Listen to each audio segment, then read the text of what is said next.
La reproduction chez les végétaux.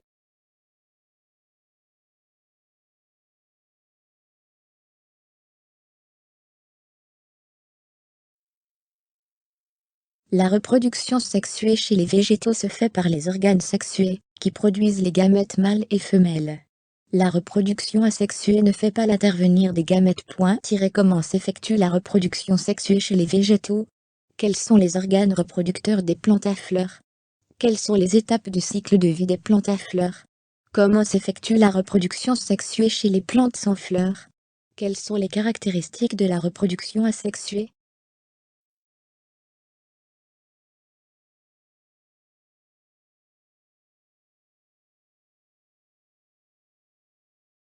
Chez les plantes à fleurs, la fleur est l'organe reproducteur.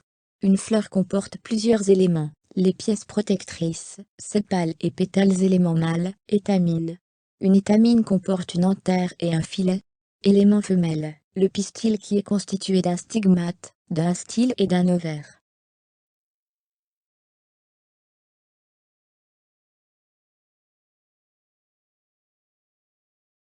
D'une fleur, donc je vais enlever les pétales, on retrouve les étamines. Chaque étamine est constituée d'un anthère et d'un filet.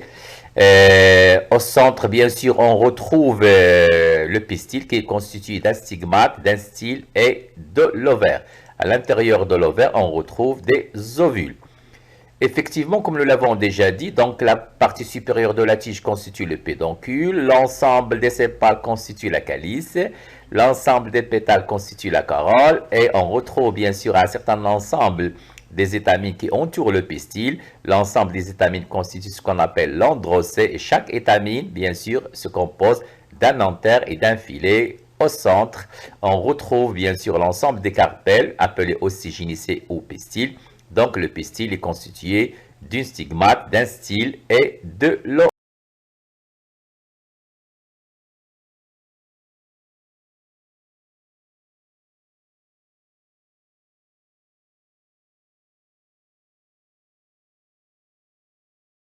Les anthères contiennent les graines de pollen, gamètes mâles, et les sacs embryonnaires contiennent les ovules, gamètes femelles.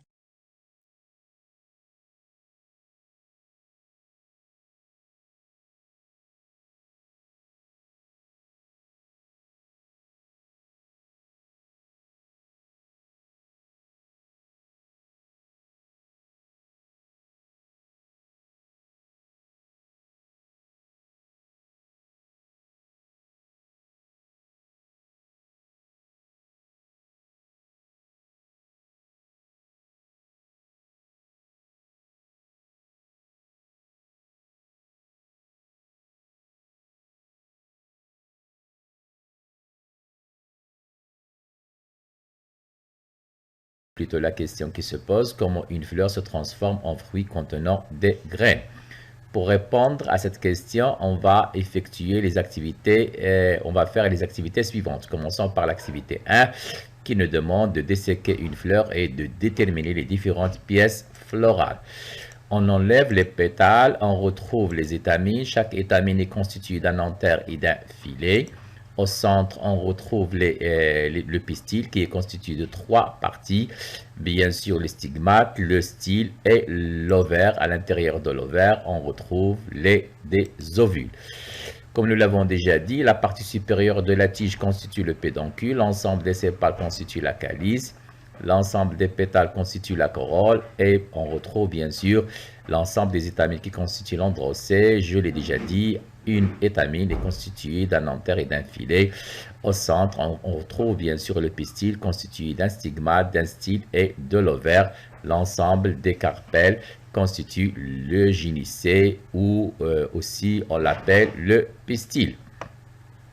Les différentes pièces florales, comme nous les avons déjà montrées, le pédoncule, les sépales, les pétales, les étamines et le pistil. Activité 2 nous demande de déterminer les structures responsables de la production des gamètes. Découvrons les structures responsables de la production des gamètes mâles. Donc, notre étamine qui est constituée de 2 parties, l'anthère et le filet, on va effectuer une coupe transversale au niveau de l'anthère. On retrouve à l'intérieur un certain ensemble de grains, ce sont des grains de pollen. L'observation microscopique d'un grain de pollen montre qu'il renferme deux entérozoïdes, ce sont des cellules reproducteurs mâles et aussi un noyau de la cellule végétative.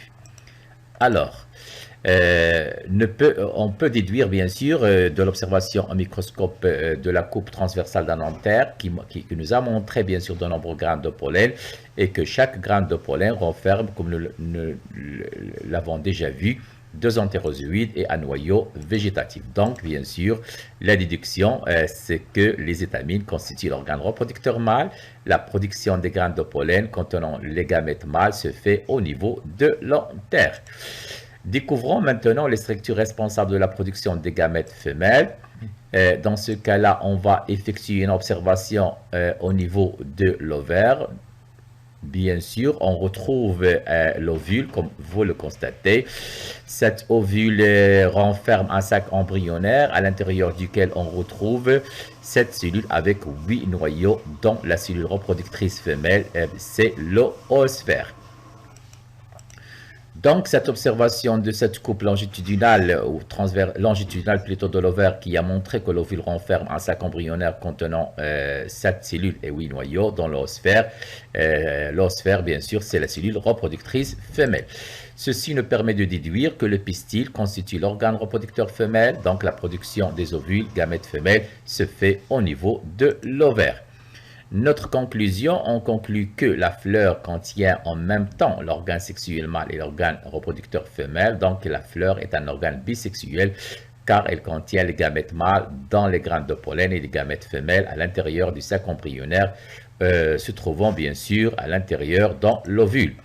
Notre activité 3 nous demande de définir la pollinisation et de déterminer ses différents facteurs. Effectivement, comme on va le constater, notre abeille, bien sûr, on retrouve notre abeille, bien sûr, à l'intérieur de la fleur. Donc, qu'est-ce qu'il fait à l'intérieur de la fleur? Il va déposer les grains de pollen sur les stigmates du pistil. Ceci, bien sûr, constitue ce qu'on appelle la pollinisation. Effectivement, cette pollinisation a eu lieu grâce à bien sûr, à l'abeille. Donc, la pollinisation et le transport des grains de pollen, cellules reproducteurs mâles sur un stigmate du pistil, organe reproducteur femelle. Comme nous l'avons déjà dit, certains insectes, notamment les abeilles, butulent les fleurs à la recherche de nectar. Pour cela, l'insecte doit pénétrer, bien sûr, dans la fleur. Il va se frotter aux étamines et au pistil. Effectivement, le pollen contenu dans les étamines, bien sûr, va alors se coller sur l'insecte en se déplaçant. Il va transporter le pollen de fleur en fleur et le déposer sur le stigmate du pistil. C'est ce qu'on appelle la pollinisation. Parfois, c'est le vent qui est responsable de cette pollinisation. Effectivement, on va voir très bien. Donc, le grain de pollen est déposé sur le stigmate, ce qui constitue ce qu'on appelle la pollinisation. Comme nous l'avons déjà dit, l'abeille porte les grains de pollen d'une fleur à une autre. Le dépôt des grains de pollen sur les stigmates constitue la pollinisation. Cette pollinisation, elle peut être directe ou croisée. Les acteurs de la pollinisation sont variés. Si les insectes, notamment les abeilles, comme nous les avons déjà vus, sont les plus grands acteurs de ce processus, il existe d'autres formes de pollinisation par le vent, par l'eau ou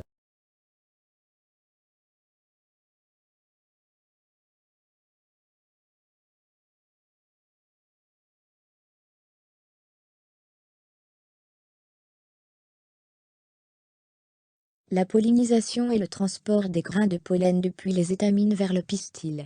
Elle s'effectue généralement par les insectes ou par le vent. Le grain de pollen dépose sur le stigmate. En effet, il émet un tube dit tube pollinique, qui contient un gamète mâle. Le tube pollinique croît et s'enfonce dans le pistil pour rejoindre le sac embryonnaire contenu dans l'ovule.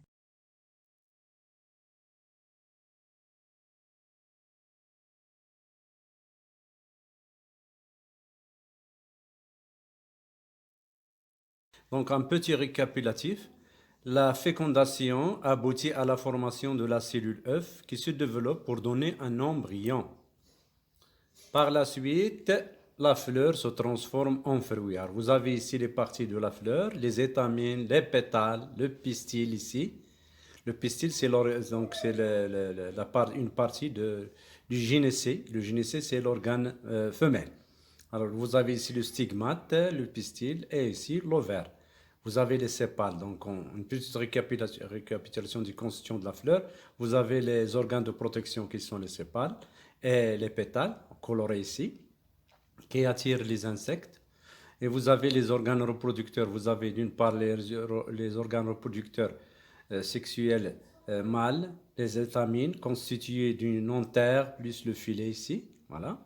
Alors, lorsque vous vous souvenez donc du cours,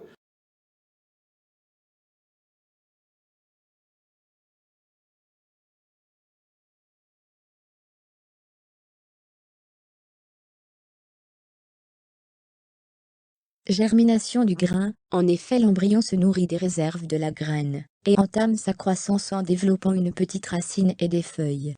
Par sa croissance donne naissance à une jeune plantule.